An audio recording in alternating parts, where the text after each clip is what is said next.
నేను ఈరోజు మ్యాగీతో ఒక స్నాక్ ఐటెం చేయబోతున్నాను.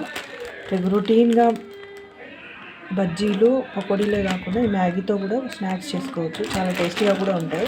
చూడండి, ఒక గిన్నె తీసుకుని అందులో వాటర్ పోసుకొని ఈ 2 ప్యాకెట్ల మ్యాగీలు ఉంటాయి కదా, వీటిని ఇందులో పెట్టుకునండి వేడి చేసుకుందాం. బాయిల్ చేసుకుందాం. ఇవి మెత్తబడే వరకు బాయిల్ చేసుకుందాం. ముందు మ్యాగీ స్నాక్స్ చేసుకోవడానికి కావాల్సిన ఇంగ్రీడియంట్స్ అండి: ఒక 2 టమాటోస్, ఒక క్యారెట్, ఒక బిగ్ సైజ్ ఆనియన్.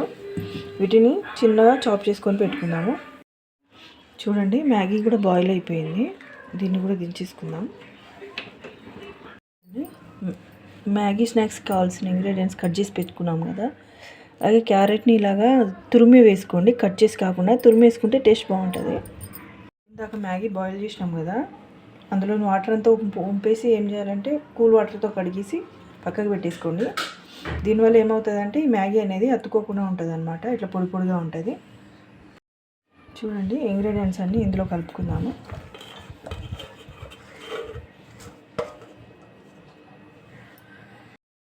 ఇందులో కొంచెం శనగపిండి కలుపుకోండి. శనగపిండి అయినా కావచ్చు, బియ్యపిండి కానీ మైదా పిండి కానీ కలుపుకోండి, ఏం ప్రాబ్లం లేదు. ఇందులోనే మ్యాగీ మసాలా తీసి పెట్టుకున్నా ఇందాకి, అది కూడా కలుపుకోండి. వీటన్నిటి ఇప్పుడు మిక్స్ చేసుకుందాం లైట్గా. ఇందులో ఏ పిండి ఇదిగోండి, ఇట్లా నీట్గా కలిపి పక్కకు పెట్టుకోండి. చూడండి, ఈ మ్యాగీని ఇట్లా ముద్దలుగా అయినా చేసుకోండి, లేదంటే రౌండ్గా ఇలాగా ఈ షేప్లో అయినా చేసుకొని ఈ పొడి మ్యాగీ ఉంది కదండి, ఇందులో కలిపేసి పెట్టుకోండి పక్కన. చూసారండి, వీటిని ఇలా కట్లెట్ షేప్లో చేసుకొని ప్యాన్లో వేసి ఫ్రై చేసుకుందాం. డీప్ ఫ్రై కాకుండా నార్మల్ తవా ఫ్రై చేసుకుందాము. నేను చూపిస్తాను ఇప్పుడు. అండి, కడాయిలో ఆయిల్ పోసుకున్నాను. ఇది వేడయ్యాక కట్లెట్స్ ఇందులో వేసి ఫ్రై చేసుకుందాం.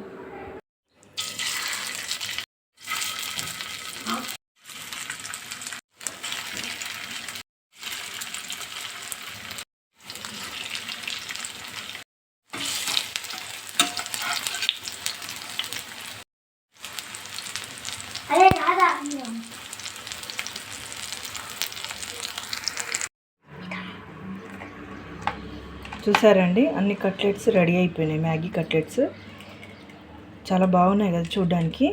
టేస్ట్ చేసి చెప్తాను ఎలా ఉందో. మా బాబు టేస్ట్ చూసి చెప్తా అంటున్నాడు. బిడ్డ, ఎలా ఉంది నాన్న? Super, excellent.